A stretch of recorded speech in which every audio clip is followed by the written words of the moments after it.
Radioelétrica orgulhosamente apresenta Sarau Elétrico Recordar é Viver. Com o Power Trio Luiz Augusto Fischer, Diego Grando e Kátia Suman. Canja especial Tchê Gomes. Realização Radioelétrica Corporation. Bueno, rádio ouvintes, telespectadores, estão começando aqui mais um sarau e a coisa foi indo e cá estamos nós já completando um ano. Eu não digo que é um brinde, professor. Terrabolismo. Muito bom esse teu terrabolismo aí.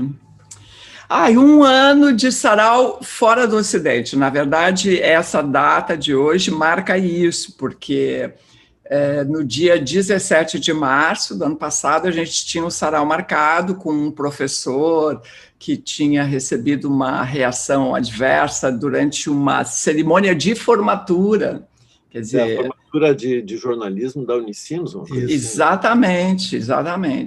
E aí ele não conseguiu nem concluir o seu discurso, quer dizer, essa loucura toda vem de algum tempo já, né? Aí soma-se a isso a pandemia. Então, no dia 17 de março, a gente cancelou esse sarau que estava marcado e ficamos assim, foi um vácuo, né? A gente não fez, foi aí que começou. Logo, no dia seguinte, o Ocidente fechou as portas, e aí começou o nosso pesadelo, né? Então, assim... Tem que explicar para quem não é daqui da cidade, ou que não está acostumado, o Ocidente é um bar. Então, a gente faz já 21 anos, quase 22, não, agora menos um, né? 22 menos 1. Agora a gente vai fazer a contagem regressiva. Agora vai ter a contagem antes e depois da pandemia, né? A gente faz o sarau lá nas terças-feiras de noite, desde junho de 1999, né? Ou julho. Isso, julho. Isso. Não, só para dizer que o Ocidente, tu diz, não, aí a gente saiu do Ocidente, o cara pensa... foram para o Oriente Médio. Não, então a gente deixou de fazer no dia 17, sempre sem saber se ia durar um mês, 2 meses, algumas semanas. A gente não tinha a menor ideia do que ia acontecer. Aí na semana que não tinha essa história de Zoom, Google Meet, bora lá, não tinha, né? Eu acho que tinha, mas a gente não tinha Zoom. Aquele que tem no Face aqui, como é que chama? É um Messenger. outro... FaceTime. Eu acho que era tipo só isso que tinha. Não, no iPhone tinha, né? O FaceTime existe há muitos anos, a ligação de vídeo, assim, que tu pode fazer, mas não como uma necessidade extrema, né? Porque a gente tinha sempre a possibilidade de ir na casa da pessoa ou marcar um chopinho no bar. Aliás, que saudade de tomar um chopinho no bar, né? Hoje eu vi um Porta dos Fundos com um dos caras telefona de um telefone fixo para um amigo para dizer o seguinte, cara, eu voltei para os anos 90, não quero nem saber. O cara tá de mullet, tá procurando bala soft, tá, o Monza dele voltou para a moda, e em todo caso ele não tem mais que se preocupar com o 4G funcionando ou não. Pois é. Tô olhando de agora, assim, né, quanta coisa que a gente fazia que era completamente banal, né? Tipo assim, terça-feira de noite, vou no Ocidente lá, ia de carro, pegava um táxi, um Uber. Sim. Chegava lá, tomava uma cervejinha, um vinhozinho. Então, voltando assim na nossa retrospectiva, né, a gente não fez dia 17, aí na semana seguinte a gente fez só áudio. Eu me lembro que a tentativa era assim, a gente nem fazia todo mundo ao vivo, né? Era uma coisa maluca, era um sofrimento também para todo mundo. Não lembra? Assim, eu propus que a gente gravasse assim, eu gravava, aí o outro falava a partir do que estava dito, depois eu montava. Era um inferno aquilo. A gente fez 2 assim. Isso para botar na Radioelétrica, né? Para botar na Radioelétrica. Até que os ouvintes que estavam ligados no Sarau na Rádio Elétrica começaram a mandar mensagens pedindo para a gente fazer live, porque aí começou o boom das lives, né? Live era um troço que não tinha, né? Tinha a possibilidade, a ferramenta, ou, enfim, mas não tinha a necessidade, né? E aí o nosso... A primeira pessoa que eu soube que fez uma coisa parecida com live foi o nosso amigo Humberto Gessinger. Ele fazia uma vez eu tive com ele nós fomos juntos. Ele fazia TwitchCam lá em 2010. Fazia uns showzinhos daí, batia um papo com as pessoas. Que ele divulgava toda, tipo, terça-feira à meia-noite, ou sei lá, quarta-feira à meia-noite, a primeira quarta-feira do mês, uma coisa dessas, na hora tal, ele botava no ar um negócio. E eu me lembro que eu fiquei assim, quando ele me contou isso, eu digo, porra, que troço inteligente, né? Porque uma das coisas que as redes sociais e a internet dão, uma impressão forte que elas dão, é que não tem tempo, né? Tu pode entrar em qualquer tempo. E aí eu digo, pô, o cara sacou que ele pode marcar uma hora, enfim, é tipo uma live, né? Enfim, não é uma coisa que está lá em algum lugar, é uma coisa que acontece naquele momento, né? Ele marcou isso. Então, como a gente aqui no Sarau, que a gente marca, né? É terça às 9h, né? E aí, o nosso primeiro... o nosso primeiro sarau, agora eu já nem lembro mais, mas que dia foi, mas foi já em abril, né? A gente fez no dia 31 um sarau ainda em áudio. Quem fez a canja foi o nosso querido Ianto Laitano. Eu me lembro do Ianto, ele entrou em contato comigo dizendo que ele queria fazer a canja, assim, eu achei incrível, né? Olha só, Kátia, vou mostrar aqui para a galera aqui, ó. Joguei no nosso YouTube aqui, ó. Legal. O canal que vocês assistem é no youtube.com/KatiaSuman25. Tá aqui, eu fui lá pro início, ó. Uhum. Se não tiver errado aqui, o primeiro foi esse, né? Com a canja do Nelson? Acho que sim. Então. O que tem embaixo? Embaixo já tem coisas... Outras coisas. Não, aqui, ó. Esse aqui foi o primeiro. Uhum. Foi esse o primeiro. Tá, então esse aí, que data temos? Não temos. 11 meses, foi abril. Foi a primeira semana de abril, eu acho. Foi abril, foi a primeira semana de abril, exatamente. Então, esse aqui a gente fez, e a minha ideia era botar a canja de clipe de Caetano, Gil e Chico. Aí me dei conta que ia dar um problema de direitos autorais, né? Então não tinha canja. Estou passando aqui para o pessoal relembrar aqui, ó, a trajetória. E aí a gente descobriu que podia convidar pessoas que estavam fora da cidade para participar. A gente pode ver também uma evolução gráfica da artista, né? Tem uma melhora aí, né? A pessoa foi aprendendo a mexer com os negócios. Isso, professor, a gente teve canjas ali, ó, tô vendo Maurício Pereira, teve a Nausete, a Fernanda Takai, são artistas que a gente não teria como trazer para Porto Alegre, né? O pessoal do Bom e Velho. A canja da Mayra Hard aqui, que estava lá em Los Angeles, né? Ali a Cida Moreira do lado, ó. Não, foi a Kátia B, que é do Rio de Janeiro. E, enfim, esse material está disponível ali, tanto no YouTube quanto no site da rádio, na aba podcast, e no Spotify. Procurando no Spotify, tem que procurar por Sarau Elétrico. E estamos aí, né? E sem nenhuma perspectiva de que aconteça uma mudança, assim, tu vê. Quer dizer, sem vacinação em massa e as pessoas se conscientizando e usando a proteção, não vai mudar, né? Pior é que na virada do ano estava, né? Pelo menos eu tive essa sensação assim no verão de que, bom... Está melhorando. Quando começou a vacina, né? Eu tive um ânimo, assim, mesmo de porra... Professor, tu nunca perdeu o ânimo, tu era o mais animado aqui. Eu estava já, assim, ó, sabe, numa depressão, não conseguia dormir direito. Na capa da gaita. Na capa da gaita. E aí tu, já passou metade, papapá. Não, eu agora voltei, assim, eu durmo de 2 em 2 horas, assim, é como quando eu estava amamentando. Tu acorda entendeu? Porque aí eu acordo, aí acorda. Bom, tá, vou contar meus problemas, tá. Como tenho filho em idade escolar, eu tenho uma regulação boa, assim, né? Porque tem que acordar porque as crianças acordam, tem aula de manhã e tal. Não, mas o teu sono é direto. Tá médio. Rolando? Médio. Não é tão bom. Eu durmo 5 horas e acordo. Aí eu tenho que fazer força para dormir de novo. Mas se eu dormir 5, eu tô soltando foguetes. Durmo 2. 2 e acordo. Não, mas enfim. E aí, a gente escolheu falar de memória. A gente pensou em fazer esse pequeno retrospecto. Se a gente tivesse um editor profissional, poderia catar uns pedaços daqui e dali, mas não é o caso, porque isso dá um trabalhão, e a edição aqui é tudo menos profissional, né? Eu quero fazer 2 parênteses só. É que Parênteses é o nome de uma grande revista. Eu vou fazer 3 parênteses. Mundialmente desconhecida. Vou fazer 3 parênteses, então. A existência da revista Parêntese, que é boa e fica cada vez melhor, né? Editada pelo professor Fischer, que já completou aniversário no final do ano passado, né? De 1 ano. Então tá aí, quase 1 ano e meio já.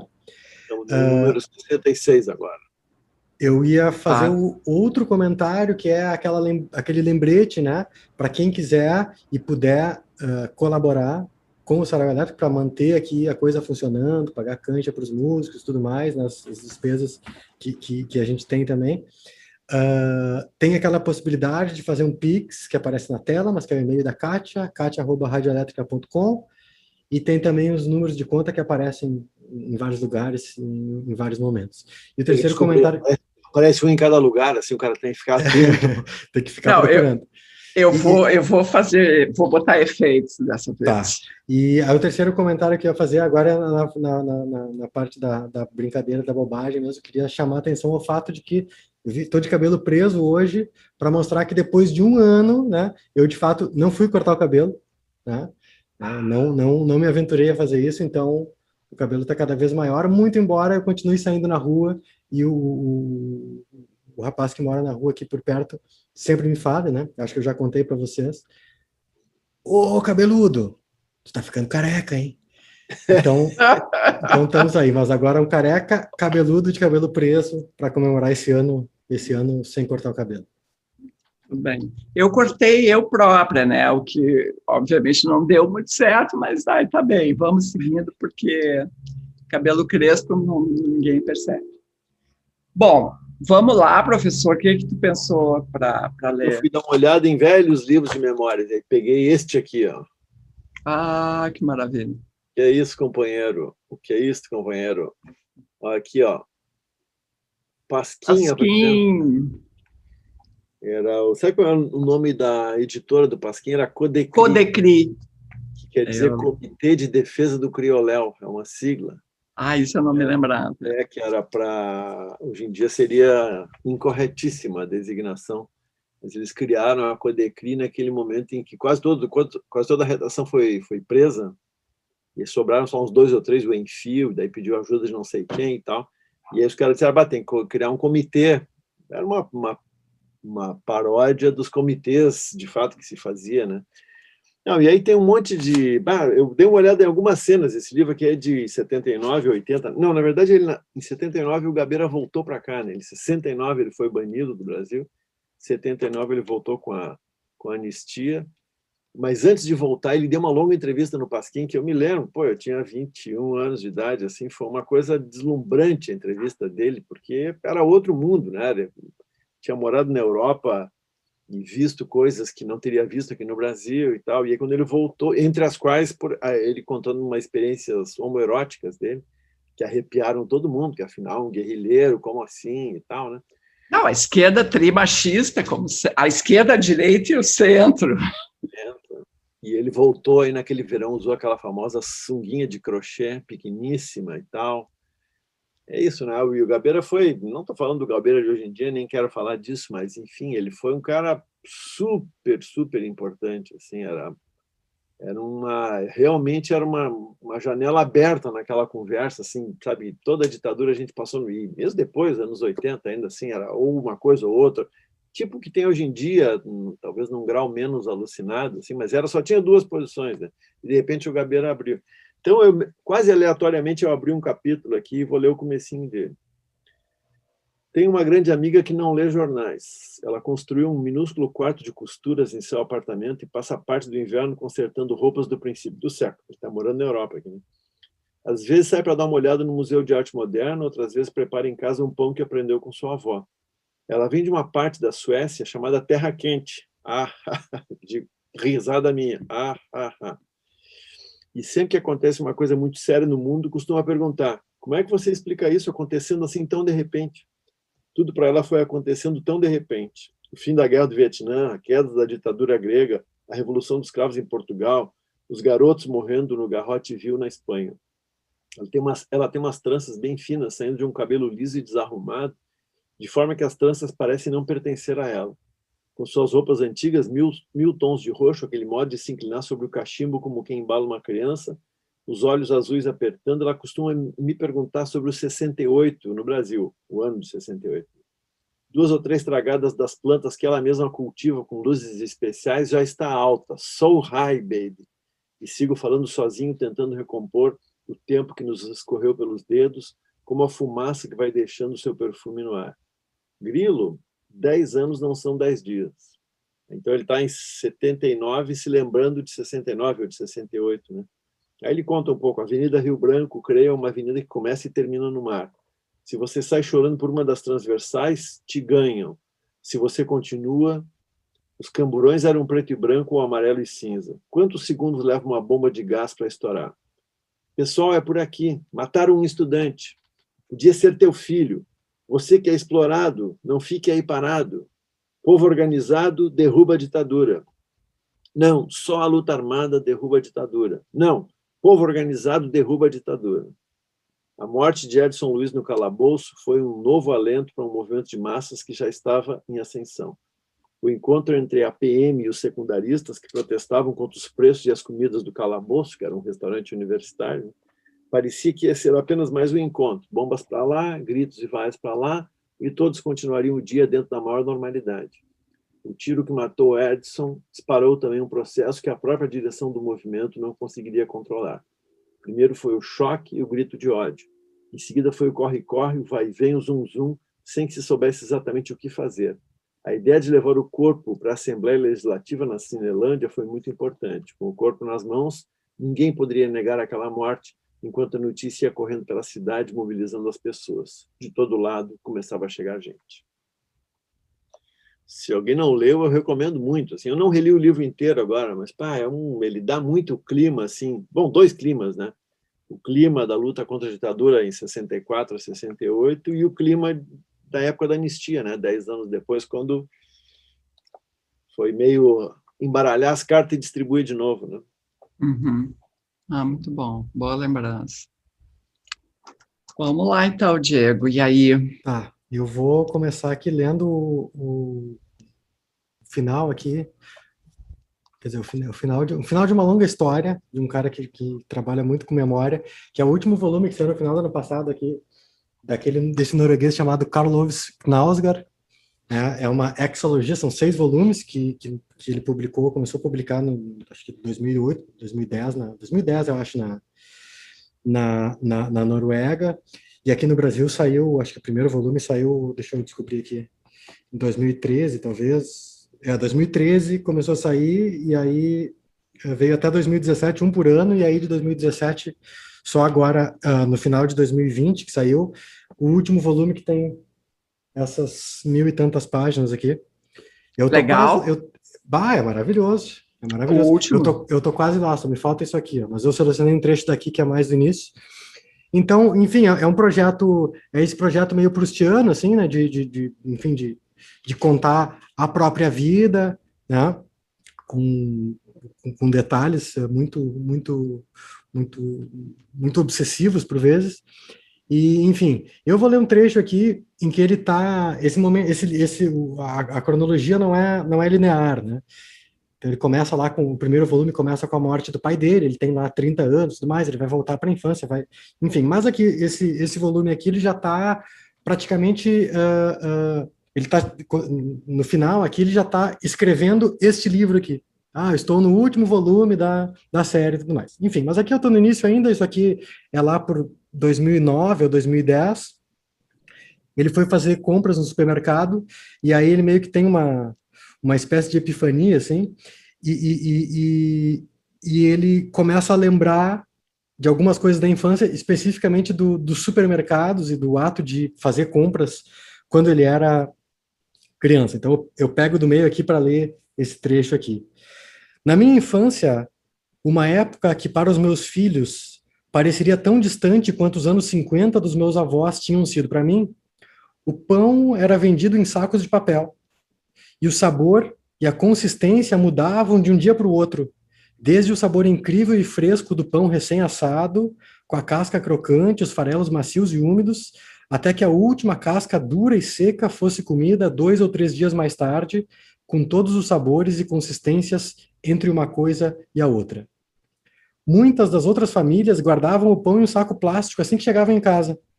Eu tinha visto isso, porque assim o pão não perdia umidade, mas ao mesmo tempo a casca ficava mole.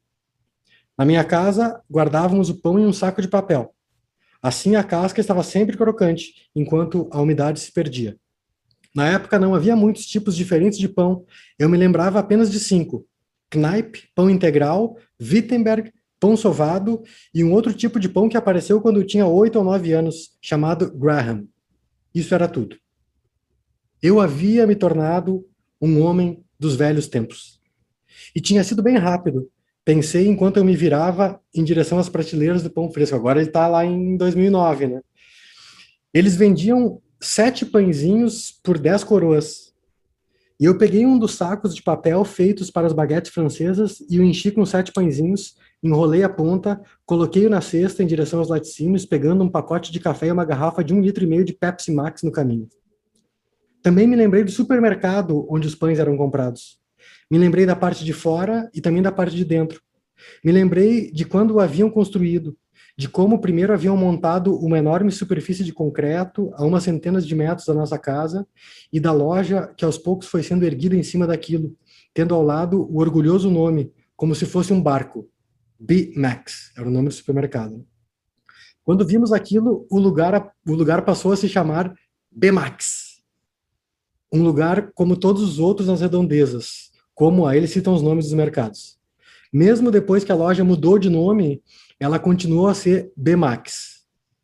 Eu vou fazer um parênteses aqui para comentar com vocês, não sei se isso acontece com vocês, mas na minha infância tinha do lado do meu colégio, estudei no São Luís, lá no Teresópolis, tinha um supermercado que era um supermercado, na época se chamava Castelão. E logo depois ele mudou de nome e passou por várias redes, Real, Nacional e tudo mais. E até hoje, na conversa da família também, lá no Castelão, assim. Então enfim, teve um ponto de identificação aqui que eu não podia deixar de comentar. Foi o meu primeiro supermercado. Antes dele não havia nada, nem uma única lembrança de outro mercado. Eu devia ter uns 5 anos quando o supermercado apareceu. Só Deus sabe onde os meus pais faziam compras antes disso. Tá, aí vou pular um parágrafo aqui. Parei em frente à seção de laticínios e peguei uma caixinha de leite. Era para as crianças. Aí vai ter uma reflexão que eu acho legal aqui. Era para as crianças, então eu escolhi o que tinha a maior concentração de gordura, 13,5%. Continuei e peguei uma caixa de meia dúzia de ovos de galinhas soltas criadas em ambiente fechado, segundo a embalagem.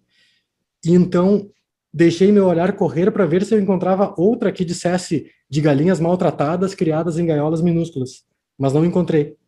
E assim segui em direção ao balcão, ao longo dos corredores vazios, em meio aos congeladores e as prateleiras de shampoo, passando por uma pequena seção de guloseimas ecológicas e depois por aquele inferno de doces reluzentes que ocupava uma parte tão grande da loja quanto a padaria. Mas de todas as vezes que eu havia estado na B-Max, pois era de lá que saía o ônibus escolar, viu só, o meu pai ia me buscar de carro no Castelão.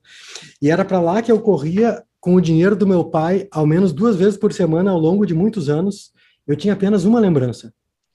Era de uma vez em que eu tinha ido até lá com a minha mãe.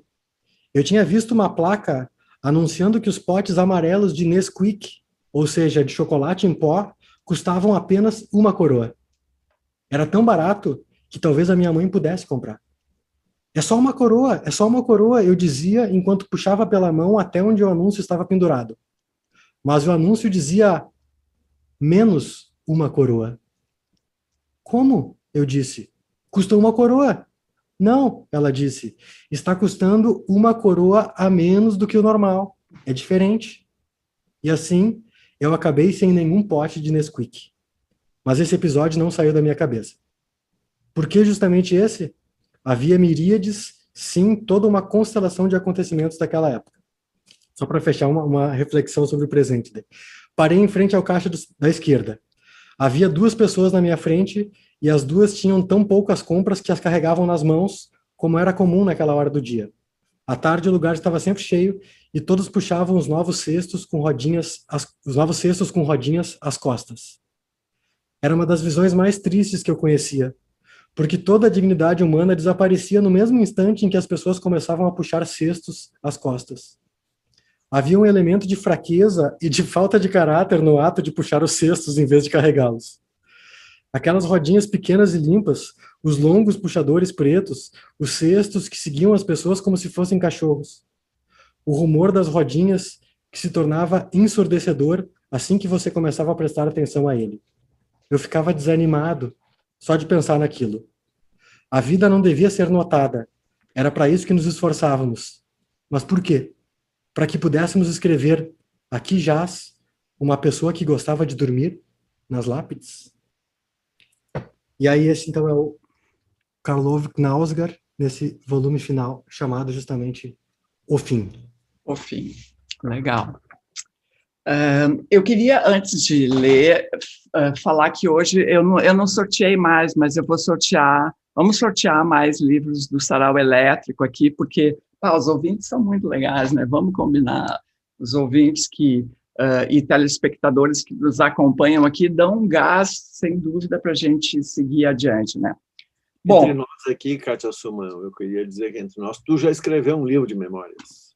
Eu já escrevi um livro de memórias, e evidentemente que eu não vou mencioná-lo, mas...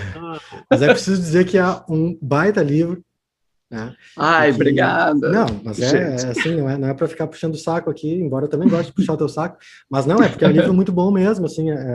Mais ou menos, gente, não é para tanto. Para com isso. Para com isso. Tá. Ficou lendo meu poema na semana passada, eu não reclamei. Olha só, vou começar com esse livro aqui, ó, que eu descobri há pouco tempo, dá para ver. Ó, Caí na Estrada com os Novos Baianos. É de uma mulher chamada Marília Aguiar. Ela foi casada, digamos assim, com o Paulinho Boca, do grupo. Agora imagina a situação, professor. A guria, isso é 1969, guria com, sei lá, 17, 18 anos, aí estudava na USP, trabalhava numa editora, e aí foi num lugar, numa festa, e conheceu os Novos Baianos, que estavam em São Paulo, eles estavam lá, um empresário reservou um hotel, eles ficaram durante um tempo, eles sempre moraram em bando, né? Então, nesse hotel, tinha um quarto para a Baby e um quarto para outros 3, que eram, o Pepeu nem estava, era Moraes, Galvão e Paulinho Boca, mas tinha uns 30 agregados que ficavam dormindo, tipo, no chão, em cima de um cobertor, uma toalha, porque era do espírito, né, deles. Aí ela conheceu e, bom, ela se encantou com aquele estilo de vida, com a maneira como eles viviam, com a filosofia, com a coisa toda, a coisa deles fazerem música o tempo todo. Bom, resumindo, ela foi com eles para a Bahia, ela largou a faculdade, ela foi deserdada, ela começou a viver com eles, e ela narra... Pé na jaca. Não, pé na jaca, mas assim, por uma filosofia de vida, entendeu? E tanto é, assim, ela ficou 20 anos, né, envolvida com eles, e depois ela deixou de morar na comunidade, eles também, teve um momento em que eles não viveram mais. E ela conta detalhes, assim, e tem fotos incríveis também, assim, que retratam esses momentos, assim, nas internas. Ó, aqui está ela, por exemplo, ó, com a filhinha dela, cujo nome é Maria. Maria, quem deu a sugestão do nome foi o João Gilberto, viu? Olha, eu queria dizer para o Álvaro que está aqui no livro, não estou inventando. E ela tinha o apelido de Buchinha, porque é filha do Paulinho Boca, Bush. Então, eles usavam, ela era apelidada de Buchinha, tá?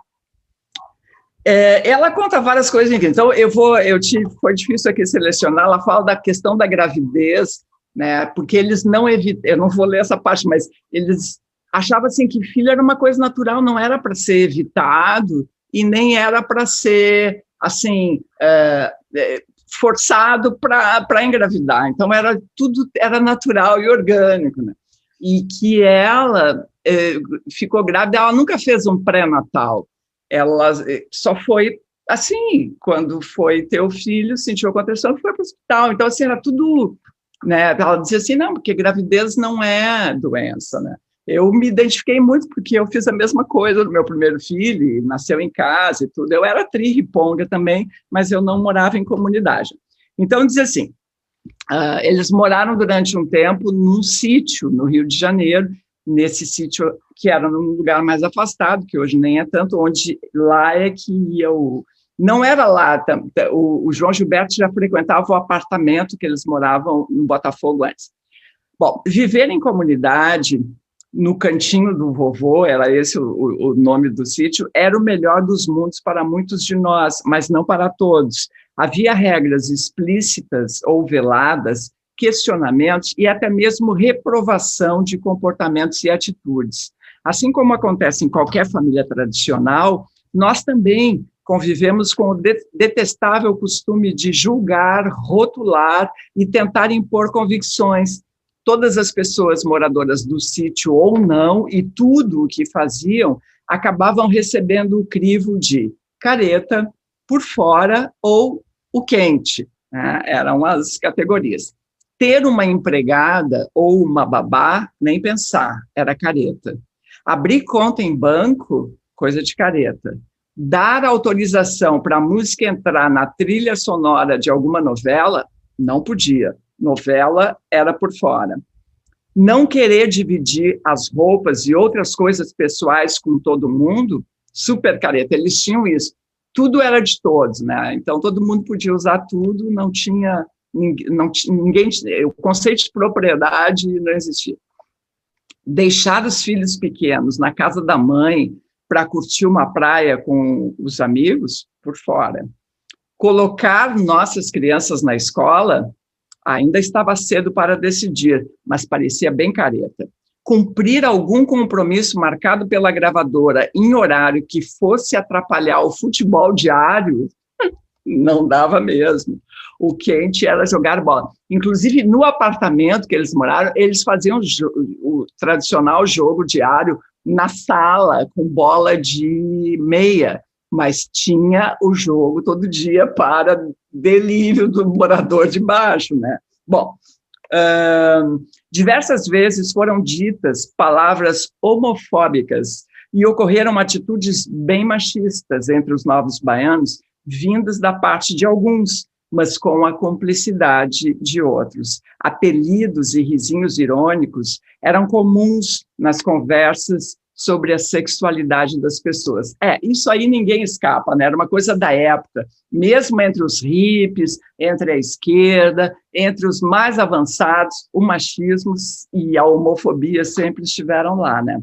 Certa vez, olha isso, chegaram a interromper abruptamente um show que estavam fazendo na concha acústica do Teatro Castro Alves, em Salvador, porque se incomodaram com os trejeitos afeminados de um argentino que dançava bem próximo ao palco e contagiava a plateia com sua alegre performance. Imagina, os novos baianos pararam o show por isso. Bom, enfim, só mais um pedacinho. Quando nos mudamos para o sítio, em abril de 72, tinha Vargem Grande e Vargem Pequena, né? Eram ainda lugares de difícil acesso. Ir para a zona sul do Rio de Janeiro era uma aventura. Havia pouco transporte, era longe e o caminho deserto. Vivemos um bom tempo sem água encanada. precisando ligar a bomba e puxar do poço. Lavar roupas, então, exigia paciência, uma boa logística e espírito aventureiro. O jeito mais divertido era amarrar um balde com o sabão e as roupas sujas no carrinho das crianças, levar mamadeiras, fraldas e uns baseados, andar uns 2 quilômetros até uma cachoeirinha na estrada da Boca do Mato e passar a tarde toda lá lavando as roupas. Na volta só precisava estender e esperar secar. Eu e Baby fizemos muitas vezes. Claro, tu acha que os bonitinhos lá vão lavar roupa? Não, não vou lavar roupa, né? Fizemos muitas vezes esse caminho com nossas crianças. Naquele tempo, a gente morava mesmo na roça. Não havia uma divisão clara das tarefas domésticas, nem cobranças para que fossem feitas. Cada um cuidava de seu pedaço, e a limpeza das partes comuns ficava esperando alguém que estivesse a fim de fazer. Uma vez que o conforto e a segurança das crianças eram prioridade, as mães se adiantavam e acabavam trabalhando mais.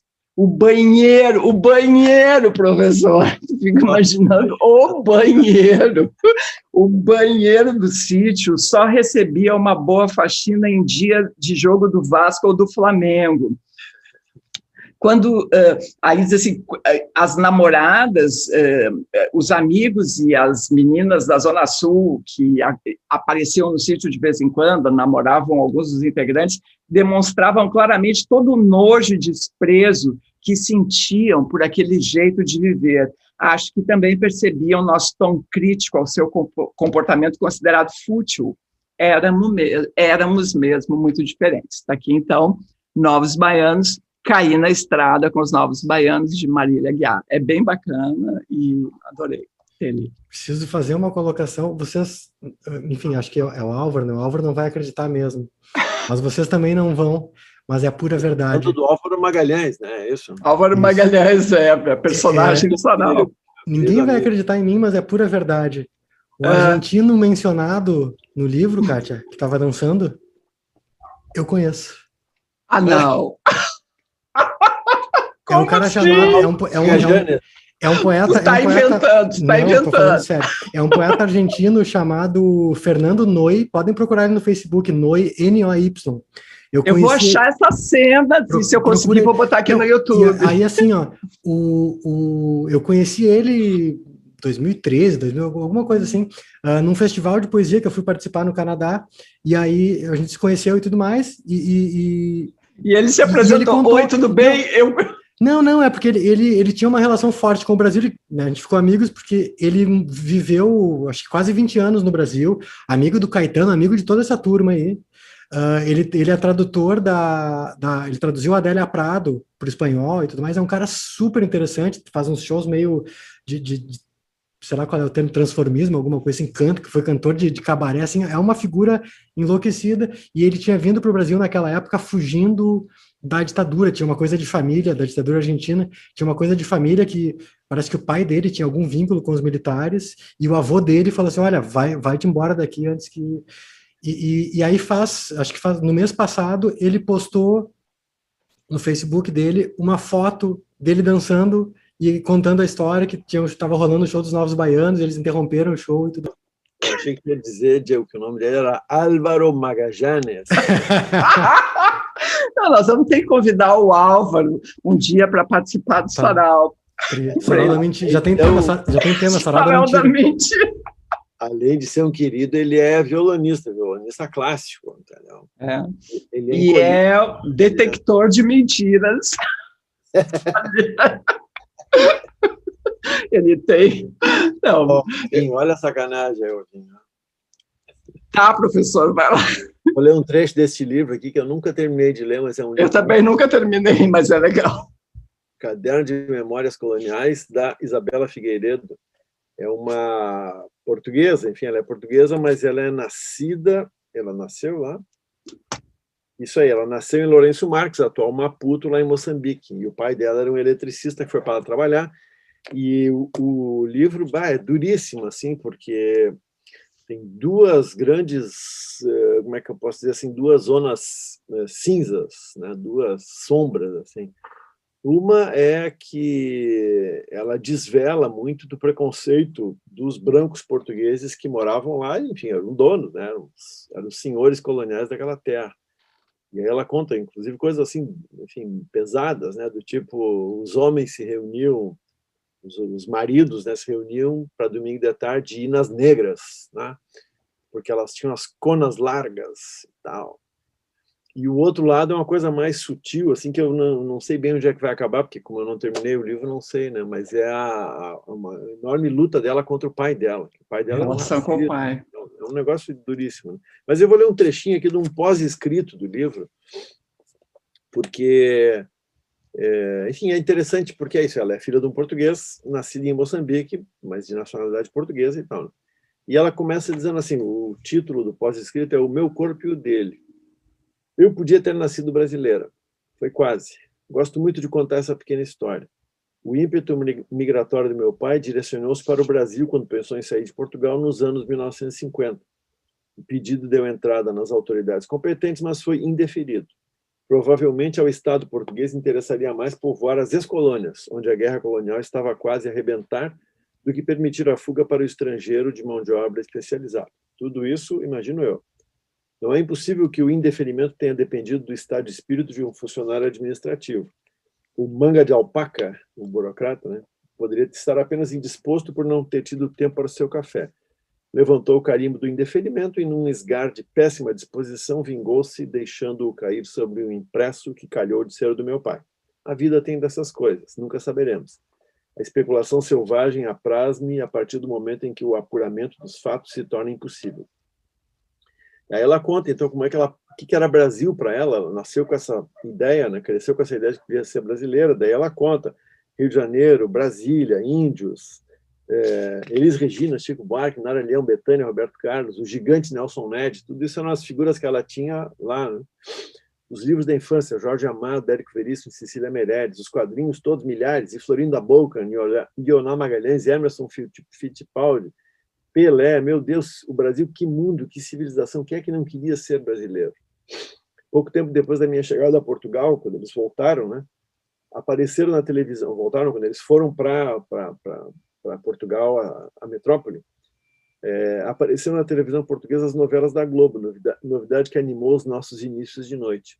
Quando ando descalça, de que gosto, justificam-me pensando, sapato não, seu Nassib, como dizia a Gabriela da novela. Enfim, aí ela diz que isso cresceu com ela, e eu leio mais um trechinho ainda desse pós-escrito. Esse pós-fácil termina aqui. A leitura torna-se desnecessária e desaconselhável a partir desse ponto. Torna-se impossível, é o delírio. Fica o aviso. Avançam por vossa conta e risco. O caderno de memórias coloniais nunca estará acabado em mim. A minha memória tem um caráter fragmentado, muito sensível aos eventos do cotidiano. Há sempre alguma história que me vem à cabeça e que lamento não ter incluído na narrativa. Continuo a escrevê-lo oportunisticamente em tudo que faço, com diferentes títulos, aproveitando o filão dos personagens, acontecimentos e ambientes que consigo raptar e sacrificar no seu altar. A minha vida e o caderno confundem-se. Caderno de Memórias Coloniais da Isabela Figueiredo, da editora Todavia. É duríssimo mesmo. Tá, Diego. Vou ler um poema aqui que tem uma lembrança interessante de um livro que saiu ano passado, de um poeta pernambucano que está radicado há bastante tempo em São Paulo, chamado Fabiano Calisto. O livro, esse aqui, a capa é bonitaça, o livro se chama Fliperama. Trabalho super legal. É a editora dele mesmo, ele que criou essa editora Corsário Satã. E aí eu vou ler esse poema que tem como título Churrasco em Pasárgada. Mas ele lembra de um outro fato aqui que não tem muito a ver, quer dizer, tem um pouco a ver com Pasárgada também. Não vivi esses acontecimentos, mas imagino que vocês estejam lembrados desse dia específico. Então o poema começa assim. Pensa bem.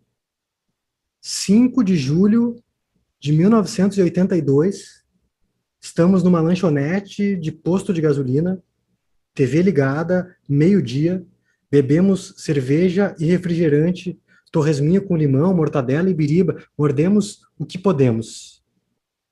Aos 23 minutos do segundo tempo, a voz de Luciano do Vale.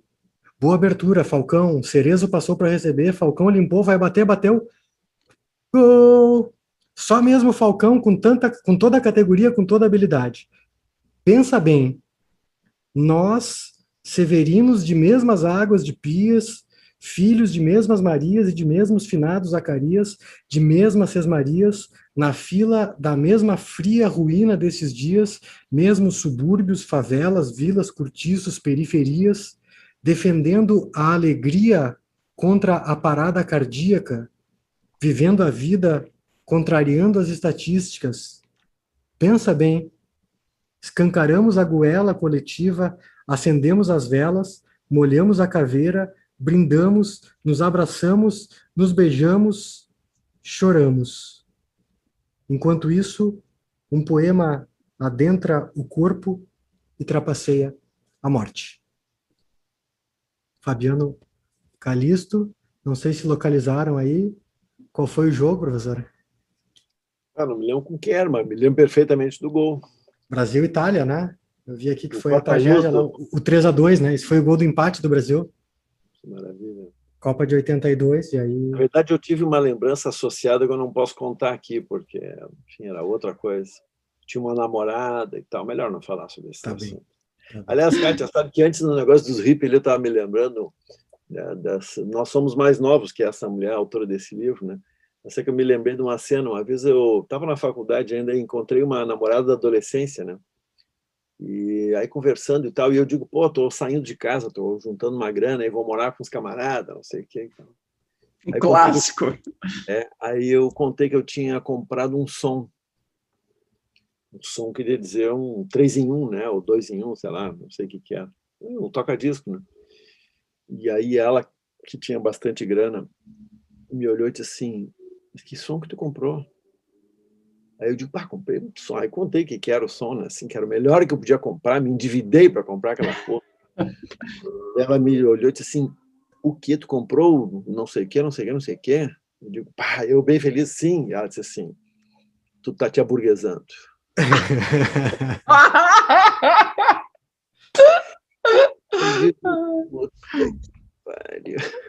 Mas era uma cobrança desse tipo, julgamento sumário, né?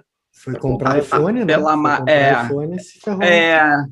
Não, e já que é o dia das revisões, deixa eu falar. Teve aquele dia que eu li, aquele que a gente fez do Letra da Canção, eu li a letra do Raul Seixas, Tu és o MDC da minha vida, e tinha uma parte que eu não entendia, porque, claro, eu peguei a letra na internet, né?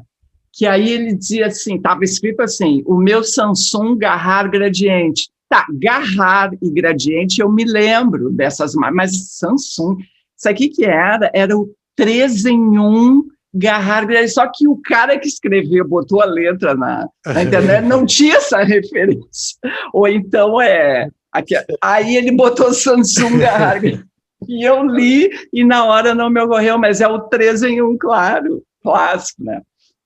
Bom, no momento em que o polaco chega, eu vou ter que tirar ele daqui. Não, quem é agora? É tu, Diego, ou sou eu? Sou eu. Não, eu virei agora a louca das biografias. Tá? Aí, pá. Aí eu comprei essa aqui, ó, que não dá para ler, né? Zósimo Barroso de Amaral, que é do Joaquim Ferreira dos Santos, que é aquele cara, que é um cara que escreve bem, é um cara que, não sei se ele ainda escreve no Globo, mas acho que sim.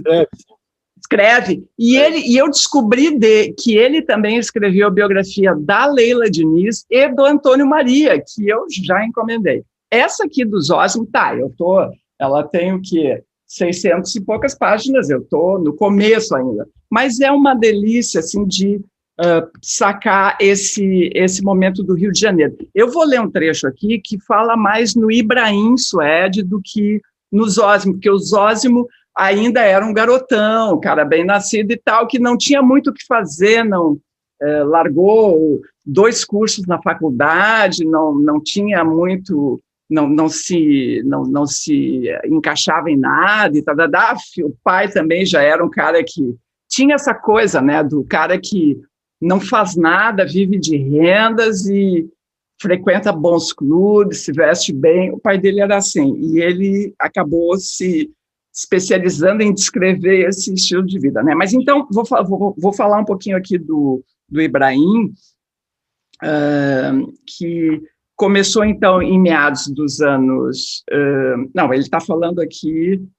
peraí, que eu me perdi toda, minha gente. Está aqui, vou aqui. Ó. Na virada dos anos 60, o Brasil já era um país cercado de colunistas sociais por todos os lados. Tá? Ele vai falar dos que haviam antes, tarará. Havia o que eles chamam de horseline, eram as categorias, né? O conglomerado dos grandes ricos, cheios da grana, havia pelo menos 3 gerações. Eram discretos, reuniam-se em pequenos eventos, seguindo velhas etiquetas do servir à mesa e se comportar nos salões. A turma Salon Society manifestava veleidades intelectuais. Então, assim, curtia a nostalgia dos cafés literários europeus, gostava de se reunir ao redor de algum escritor francês que passasse pelo Rio de Janeiro, tudo dentro de rigor compenetrado e austero. Os mais divertidos de todos, que desde os anos 40 começaram a dar o tom das colunas, eram os do Café Society. A turma vivia em festas, em lugares públicos, restaurantes, cafés, clubes noturnos. Ser do Café Society era perder os pudores dos ricos antigos, enclausurados nos salões, e brincar de aparecer, ou, como se diria no século XXI, causar. Ao contrário do primeiro grupo, os do Café Society não viam problemas em terem as festas veiculadas no jornal. Pelo contrário, convidavam os fotógrafos, posavam sorridentes, o registro social transformara-se na prova cabal, sem necessidade de reconhecimento em cartório, de propriedade imobiliária de que eles existiam, essas pessoas, né? Estavam vivos. O capital deixava de ser apenas financeiro. Alguns dos membros do Café Society só carregavam no bolso o charme milionário de ter borogodó. E aí, esse era o caso do Ibrahim Sued, que era um cara duro, pobre, e que também ficou conhecido assim. Quer dizer, ele foi se enturmando, acabou entrando em cena, mas era um cara que não tinha grana, né? E aí eu dou um salto aqui,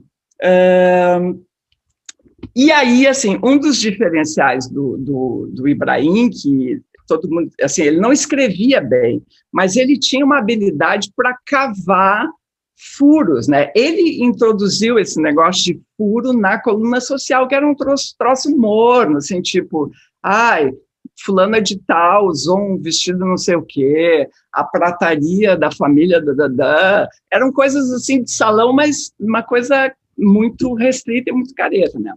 Então, ele diz assim, eu acho que eu pulei mais de um... lançado em 55, Café Society, que era o título da coluna, explicava em 3 minutos, em linguagem sapeca, as ramificações entre a sociedade e a imprensa. Em sua coluna, Ibrahim avançou várias casas, né? Ele está dizendo que ele retrocedeu um pouco, ele escrevia mal, mas ele avançou em várias. Radicalizou a impressão de que havia mudança de guarda na sociedade. O dinheiro agora era trazido também pelo comércio urbano e pela atividade imobiliária que transformavam o Rio de Janeiro. Aí, barará, vão mais para frente. Sua coluna misturava empresários, profissionais liberais, políticos, artistas, mulheres notáveis por sua beleza, e tudo cabia, né, no Café Society. Então, nos jantares, ele aproveitava, entre um canapé e outro, para cavar manchetes. O ministro, animado por 2 taças, mostrava a minuta de um decreto ainda inédito. O industrial abria o jogo sobre uma grande fusão de empresas, e o banqueiro dava uma informação de bastidores, da bomba que agitaria o mercado financeiro. Foi ele, o Ibrahim, quem introduziu a mística do furo, da bomba e da hard news no cenário frívolo do colunismo. Apurar as informações na escala industrial que o formato exigia com 2 dezenas de notícias exclusivas por dia, tornou-se operação de guerra, e pela primeira vez um colunista passou a ter auxiliares na operação. Olha os auxiliares do Ibrahim: Hélio Gaspari, Ricardo Boechat, Fernando Carlos de Andrade e Márcia Bahia, que trabalhavam com ele. Então, assim, eu vou parar por aqui, mas é muito interessante ver como se formatou essa coisa da coluna social e como a partir do Ibrahim, né, o livro é sobre o Zósimo.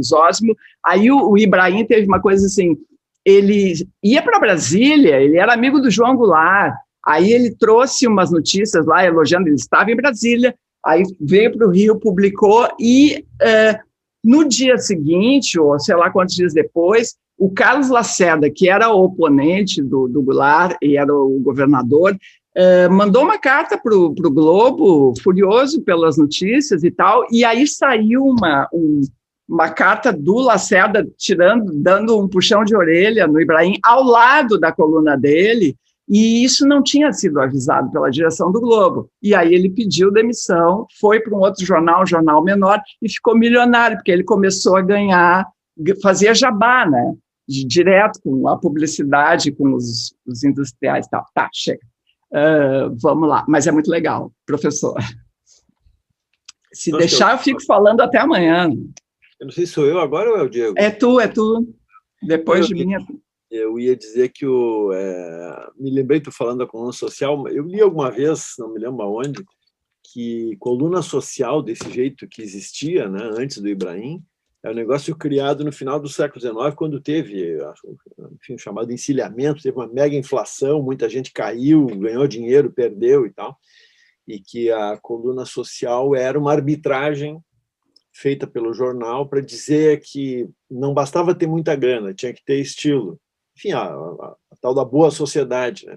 Sim. Então, a coluna social era, na verdade, um filtro para dizer que, tipo, um caipira endinheirado, não, entendeu? Um Sim. Decadente aristocrata, sim. Tem bons modos. Eu vou ler um trecho desse livro aqui que tu e eu amamos. Ah, muito legal. Rita Lee, as memórias dela. Pô, tem cada parte maravilhosa. Eu vou ler uma parte aqui. Eu gosto mesmo do fim, mas eu não vou ler. É muito bom. O fim, eu contei, né? Quando eu li ele, eu chorei nesse fim aqui. Chorei, me engasguei e chorei. Bom, mas eu choro em propaganda de margarina, né? Então não sou muito critério. Quem era quem? Nossa turminha se concentrava no camarim num beco atrás das cortinas, debochando dos MPBistas radicais. Numa analogia à Turma do Bolinha, lembra da Turma do Bolinha, Cátia? Claro. Essa referência, Turma do Bolinha, não? Os desenhos da Luluzinha. Então tá, aqui é só para quem tem mais de, sei lá o quê, 50. 120. Uma analogia com a Turma do Bolinha, Chico Buarque seria o Plínio, o menino granfino e pedante do bairro, dono da bola de futebol, que arrasava os corações das mocinhas e também da enfesada Luluzinha, Elis, e da Aninha, Maria Medalha. Edu Lobo seria o amigo invejoso de Plínio. E aí ela vai fazendo essas analogias, né? Toquinho era o Alvinho e bababá. Já o Geraldo Vandré, com aquela juba desleixadamente ensaiada, fazia parte do cast do Mágico de Oz, no papel de Leão Medroso. No palco se fazendo de valente e fora dele era um bundão. O MPB4 ocupava o lugar do Homem de Lata. Corretos, mas sem coração, 4 noivos perfeitos para as meninas do quarteto fora de si. Eu achava uma chatice aquilo. Como maldosamente as chamávamos. O espantalho cabia perfeitamente em Sérgio Ricardo. Bababá. Clara Nunes era a fada boa do leste. Bete Carvalho a fada má do oeste. Nara Leão era Dorothy, e o poderoso mágico de Oz, claro, era Tom Jobim. Nós, os mutantes, éramos os insuportáveis Flying Monkeys. Não me lembro quem era esse. Na Turma dos Blacks, olha como ela descreve, né? Ela é muito boa de desenho, assim, de retrato. Na Turma dos Blacks, Jair, o alegre. Simonal, o audacioso. Gil, o inteligente. Jorge Ben, o fodaço. Milton, o meigo. Paulinho da Viola, o chique. No fronte tropicalista tínhamos Tom Zé, Gal, Caetano, Gil, Rogério Duprá, Mutantes e Beat Boys, as bandas de apoio. Escandalosos e coloridos, éramos uma gente para lá de incorreta no meio de tuxedos e vestidos longos. O casal de apresentadores, Bota Júnior e Sônia Ribeiro, 2 tiozinhos discretos em traje de gala, liam os textos num cartãozinho e anunciavam o próximo concorrente, com a graça de um leilão de gado. Isso é ela contando do clima dos festivais, né? O livro já saiu faz uns legal. anos, mas é um livro simplesmente imperdível, essa maga chamada Rita Lee. Muito legal.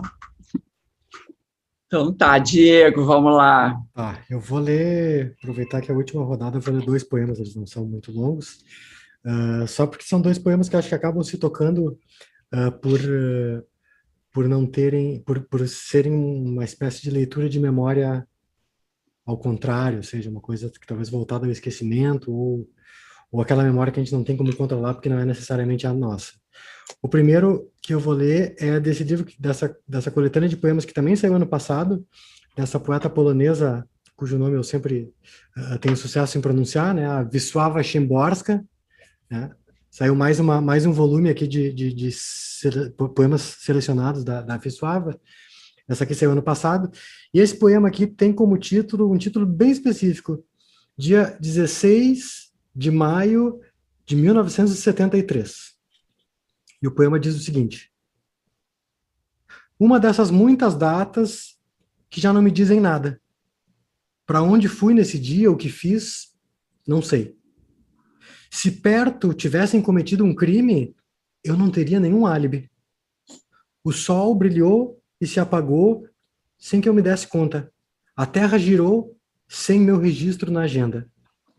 Seria mais fácil pensar que estive morta por um momento do que não me lembrar de nada, embora tenha vivido sem pausa. Afinal, eu não era um fantasma. Respirava, comia, dava passos que podiam ser ouvidos e as marcas dos meus dedos devem ter ficado nas maçanetas. O espelho refletia minha imagem. Eu vestia algo de certa cor. De certo, algumas pessoas me avistaram. Talvez nesse dia eu tenha encontrado algo antes perdido. Talvez tenha perdido algo depois encontrado. Estava tomada de sentimentos e sensações. Agora, tudo isso é como reticências entre parênteses. Onde me enterrei, onde me escondi, até que é um bom truque sumir da própria vista. Sacudo a memória, talvez algo em seus ramos há anos adormecido se agite esvoaçando.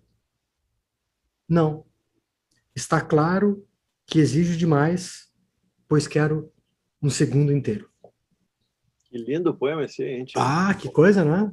Que coisa. Muito bacana. Essa aqui é a Wisława Szymborska, para alegria da Kátia e das outras pessoas que gostam de me ouvir falando esse nome. Só vou para fechar aqui, eu vou ler um poema aqui desse livro. Eu vou te trazer aqui um poeta finlandês, aí eu quero ver tu pronunciar. Não, mas eu já falei, eu só pronuncio esse nome. Eu vou ler um poema de um livro que saiu ano passado também, do José Luiz Peixoto, português, esse livro aqui, Regresso à Casa. E esse poema é uma série aqui nesse livro que tem os títulos dos poemas são títulos de outros livros dele. Então é uma espécie de lembrança, algo assim, uma rememoração, uma outra versão, digamos assim, dos próprios livros, e ele vai falar aqui também de memória. O título é Abraço, é um livro de textos curtos, assim, umas croniquetas, assim, que ele publicou. Abraço. Quando os meus filhos se abraçam, como acontece nas páginas desse livro, ocorre um fenômeno insólito. Sou eu que me abraço. Uma parte de mim abraça outra parte de mim. Este é o ângulo que posso ver, aquele que me é permitido pela natureza. No entanto, por força e por lógica, existe outro ângulo, onde ocorre um fenômeno ainda mais excêntrico. Quando os meus filhos se abraçam, como acontece nesse texto a que dei o título Os Irmãos, abraçam-se duas pessoas que não conheço. Uma pessoa que tem pensamentos inacessíveis abraça outra pessoa que tem pensamentos inacessíveis. E, ao mesmo tempo, uma pessoa que existirá depois de mim, que terá memórias cada vez mais desgastadas de mim, abraça outra pessoa que também existirá depois de mim, que também terá memórias cada vez mais desgastadas de mim. José Luiz Peixoto. Legal. Muito legal. Bom, eu vou, então, assim, o meu texto saideiro vai ser um Anderson França, porque o Anderson também é o cara que eu sigo acompanhando, né, desde que li o primeiro texto dele. Na verdade, eu li uma entrevista dele e fui procurar. E se a gente não tivesse um pouco de medo dele, a gente convidaria ele para participar, né? Ele não vai aceitar, ele já chamou, ele acha o Rio Grande do Sul o pior dos lugares, que é o lugar mais racista do Brasil. Esse dia ele escreveu isso, os sulistas do Brasil, não sei o que, ele misturou no meio das, digamos, tribos mais racistas do mundo. Ele teve um episódio aqui que eu não sei exatamente, mas que aconteceu, que ele ficou, assim, muito marcado por isso, né? Então, e ele tem toda a razão, porque realmente o Rio Grande do Sul é um estado completamente racista, né? Quando ele escreve sobre o Rio de Janeiro, sobre as coisas de lá, esses dias ele escreveu, não é o que eu vou ler, porque é muito longo, uma declaração de amor ao Rio de Janeiro, mas toda invertida, assim, ele vai falando os absurdos, vai falando mal, mas aí, no fim, ele diz que é a cidade dele, que ele não consegue deixar de amar o Rio de Janeiro, né? Apesar disso, e exatamente por isso, né? Por essa capacidade. Tu leu, professor? Foi no dia do aniversário do Rio, genial. Exatamente, Aqui ele escreveu uma outra, que é assim, o carioca que chega no Rio em Londres, que está sendo procurado, que levou o vírus, também é muito boa, mas comprida. Eu vou ler uma menor, que também é sobre o Rio de Janeiro, e que é um pouquinho menor, que ele diz assim, um camarada entrou no ônibus, puxou um rato debaixo do braço e anunciou: quero dinheiro. Se não me der 5 merréis, eu vou soltar esse rato em cima de vocês. Agora eu quero ver onde está teu Deus. Veja bem, o Rio de Janeiro, mais uma vez inovando de maneira imponente, vai lançar agora, ao invés do porte de arma, o porte de rato. Você vai poder adquirir o seu rato na vala do Guandu, no canal do Timbó, ou, dependendo do seu poder aquisitivo, no esgoto que sai do condomínio Vivendas da Barra. Vocês sabem quem mora lá, né? Só que os ratos que saem do esgoto desse condomínio gostam de língua de gato da Copenhague. Você poderá definir o calibre do teu rato. Tem o rato de bolso, para pequenos assaltos, tem a ratazana submetralhadora e tem o rato de assalto semiautomático leve, para assaltos a ônibus. Sabe o que é pior? É você até agora achar que eu estou inventando isso que eu estou escrevendo aqui. Sempre que você quiser conferir, digite na internet. As buscas mais absurdas serão no Rio de Janeiro, tipo essa. Se quiser pesquisar essa notícia real, vai no Google, digita assalto, rato, R$5, Rio. Coloca Rio no final, porque se não colocar, o Google não vai acreditar. Na verdade, ele escreve Google. Google, G-U-G-O. Na verdade, em lugar nenhum do mundo as pessoas assaltam portando roedores. Isso só acontece no Rio de Janeiro. Um ônibus da linha 48, que vai do Rio do Ouro, lá na Casa do Caralho, para Niterói, seguia seu itinerário mantendo o bom distanciamento social da paz de espírito, quando entra o ultracriminoso e adestrador de roedores habilidosos e anuncia o assalto. Na verdade, ele não anunciou um assalto, ele, digamos, pediu dinheiro de forma contundente, tipo pastor, tipo colaborador da Renner te oferecendo o cartão. Ele levantou, rato em punho, e disse: eu pedi R$50 do Rio do Ouro até o Largo da Batalha para tomar um latão de cerveja.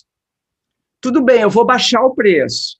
Quem não me der R$5, eu vou soltar o meu amiguinho. Olha o rato. O rato estava carregado e o discurso estava bem elaborado. Uma aula de petição contundente de recursos financeiros. Ele é mais polido que o Santander. Ele disse que tinha pedido R$50 e deu o trajeto, desde o Rio do Ouro até o Largo da Batalha. Ninguém, durante esse trajeto, sacou um galo para o amigo. Isso significa que As pessoas que habitam entre o Rio do Ouro e o Largo da Batalha ou não têm empatia ou não têm 50 conto. Mas ele georreferenciou a porra. Deixa o conselho. Se for pedir 50 conto, não o faça entre o Rio do Ouro e o Largo da Batalha. Mas ele é empreendedor. Magazine Luiza baixou para 5 conto e deu a justificativa para comprar um latão. Bagulho sinceridade. Bagulho sinceridade. Eu vou pegar esse dinheiro para beber mesmo. Aqui não tem hipocrisia. Conseguiu 20 conto. O homem do ônibus foi identificado como MC0 e não é ladrão, é artista. Mas o rato não foi identificado. E parece também ter vocação para as artes cênicas, porque todo mundo pensou que se tratava de um rato de verdade, mas era um rato de paintball. Mas valeu a manchete de hoje aqui na página. O Rio está na merda, mas de tédio não se morre. Não, maravilha. Eu tinha lido isso aí também. Eu achei bom, né? Ele é muito bom. Ele é muito bom. Que swing. Quando ele começa aquela coisa dele, discurso de ódio, porque ele é um cara, claro, ele, tem que sair do Brasil, tio, só pode ter ódio mesmo. Entendeu? Tu viu ele falando do discurso do Lula? Sim, vi. Não, e ele contando lá que ele não conseguiu comprar 3 latas de tinta para pintar. Mas eu não entendi aquilo que ele falou que não dão crédito, mas não é só ir com o cartão e parcelar, não é assim. Eu não entendi direito, eu vi isso também. Mas o do Lula, ele falou que todos os jornalistas de Portugal assistindo ao Lula, né? Aí, em algum momento, ele falou assim... Hã? Não, e ele disse, ó o Lula, não sei o quê, né? Ele ameaçou os caras, né, com o Lula. Ameaçou, ainda falou assim que toda a direita e o centro com o cu apertado, né? Não passa nem Wi-Fi, ó, todo mundo apavorar. Mas é isso, então. Tá aí mais alguma leitura aí que tem alguém que quer? Eu tinha preparado mais 2, só vou mostrar os livros aqui, então. Esse livro do Faraco, aqui lá. Que é muito legal. Aqui que eu li porque a Roberta Flores Pedroso me passou. Eu li esse aí também. Isso, 2 livros muito bacanas de memória que tem na área. Hein? É legal. Eu ainda quero escrever um livro de memória, né, Cacau? Mas tu tem que escrever, né, professor? Por favor. Né? Como é que é o nome do empresário do Karl Ove Knausgaard, daquele lá? Eu vou ter que achar esse cara para mim. Pois é. Que ele tem ele faz um super elogio do editor, né? Nesse livro, acho que nesse volume, né? Tem uns. É que tem uns 3 caras, acho que 3 que tem o mesmo nome, que não sei como é que pronuncia, se é Geir ou Jair. Jair. Jair. Que são os editores, né? Assim, tem um que era amigo de infância e tem um. São uns caras desses para mim.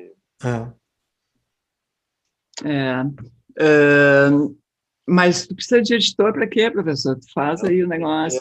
Não, só para dizer que esses caras devem ter sido importantes, porque os caras fizeram ele escrever e deram, enfim... Deram suporte à prensa. Volume, não fui adiante, né? Bueno, acho que era isso, né, meus queridos? Vamos encerrando por aqui. Queria mais uma vez agradecer aí aos telespectadores, rádio ouvintes que nos acompanham, nos enchem de pilha para continuar, porque, como eu já falei aqui, a gente faz, mas assim, saber que as pessoas gostam e que já virou assim, tipo, é um programa de terça-feira, entendeu? Isso é tão bacana, né? Acho tão legal. E a gente agradece também a quem contribui, colabora, apoia, tem o Pix, o famoso Pix. É chato falar isso toda semana, mas tem que falar, né? Então, o Pix é katia@radioelétrica.com e tem a conta no Banco do Brasil também, para quem quiser. Quem puder colaborar, quem não tiver em condições, assistindo, dando um like, está lindo. E eu vou agora aqui, enquanto começa a canja, fazer o sorteio dos livros do Sarau. Era isso? Mais alguma coisa? Vocês querem? Pode crer. Era isso? Então tá. Então a gente... Peraí que eu não estou de fone. Hã? Não vão ameaçar ninguém com rato, nem coisa nenhuma. Não, sem rato, vai ser de boas. Não, quero dizer só que na semana que vem estará aqui de novo, né? Isso é o mais importante. Semana que vem estaremos aqui novamente. E a gente vai ter agora uma canja muito legal. Eu acho... Não, ele tocou uma vez lá no Ocidente com a gente. Eu estou falando do Tchê Gomes. O Tchê, que foi da formação do TNT, né, uma banda bem importante aqui dos anos 80, participou de toda aquela movimentação. Claro que nunca parou de tocar, segue na sua carreira, depois participou, acho que, do Tenente Cascavel, né, que era um grupo que era uma subdivisão, digamos assim, parte do TNT, e segue tocando, fazendo guitarrista, compositor, também canta, e ele vai fazer a canja para a gente aqui nesse formato online. Então, queria convidar todo mundo para assistir. Era isso, muito obrigada, valeu, coraçãozinho, valeu. Até semana que vem. Tchau, tchau. Tchau, tchau. Oi, galera, aqui é o Tchê, falando com vocês. Kátia, beijão, obrigado pelo convite e um abraço enorme para toda a turma do Sarau. Eu vou tocar uma do TNT para a gente relembrar um pouquinho, tá bom? Dentro do nosso propósito de hoje, tá? Assim, ó. Aí há horas eu vou embora, hora de me mandar aqui da devagar. Tá cansado da mesma história, aqui não tá legal, aqui não tá pra mim. Não vou mais voltar pra aquele lugar. Não vou mais voltar pra aquele lugar. Não me pergunte, não tenho resposta. Não me procure, nem peça que volte.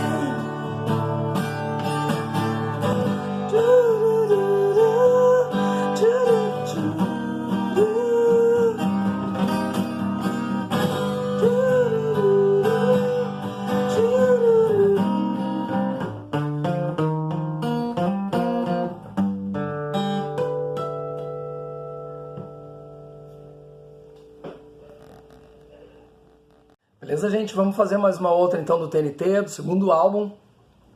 Eu acho que é 1988, tá bom? Assim, ó.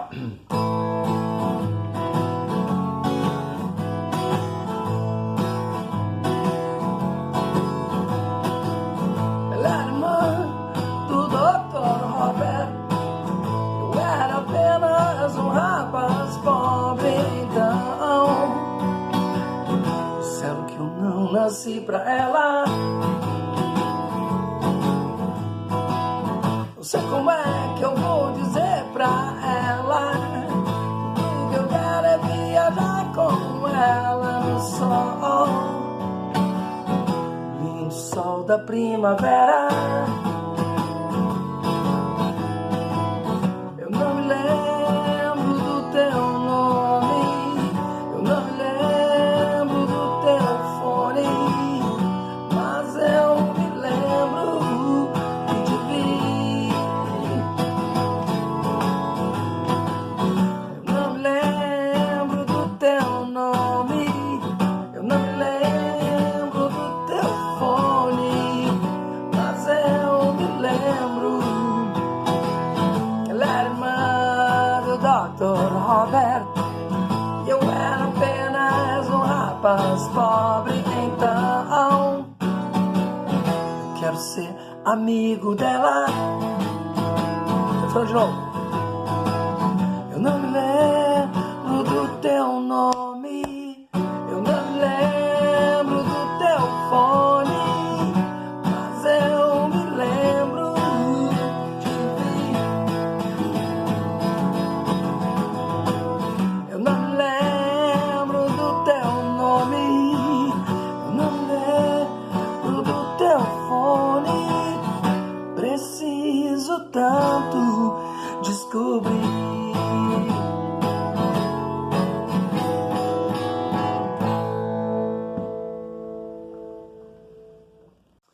Então, gente, vou tocar essa que fez parte do primeiro disco do TNT, uma música do Charles e do Flávio.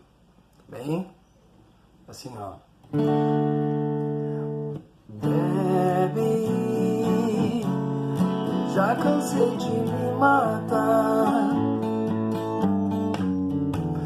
Baby, eu só queria te encontrar.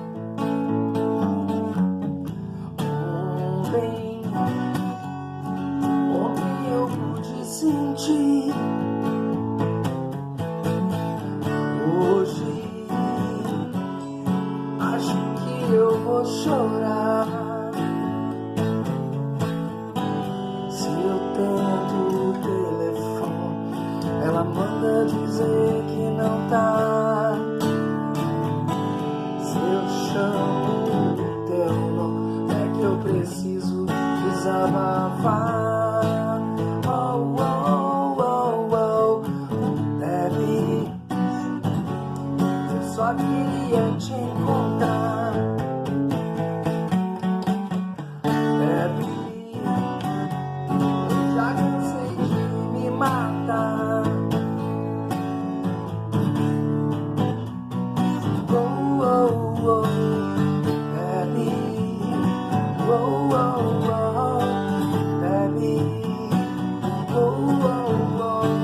Baby, oh, oh, oh.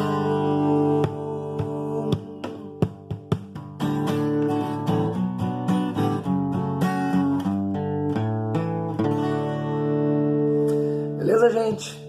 Deixo aqui o meu abraço, principalmente para Kátia, queridíssima, e para toda a turma do Sarau.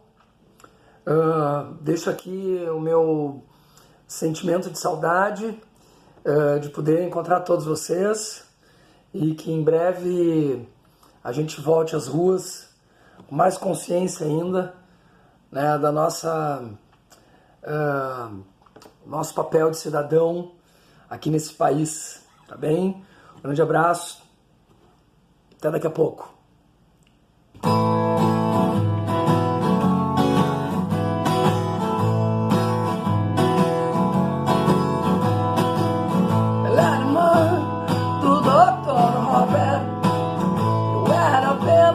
Um rapaz pobre, então disseram que eu não nasci pra ela.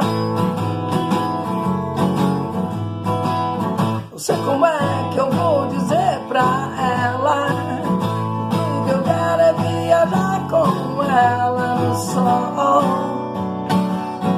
lindo sol da primavera.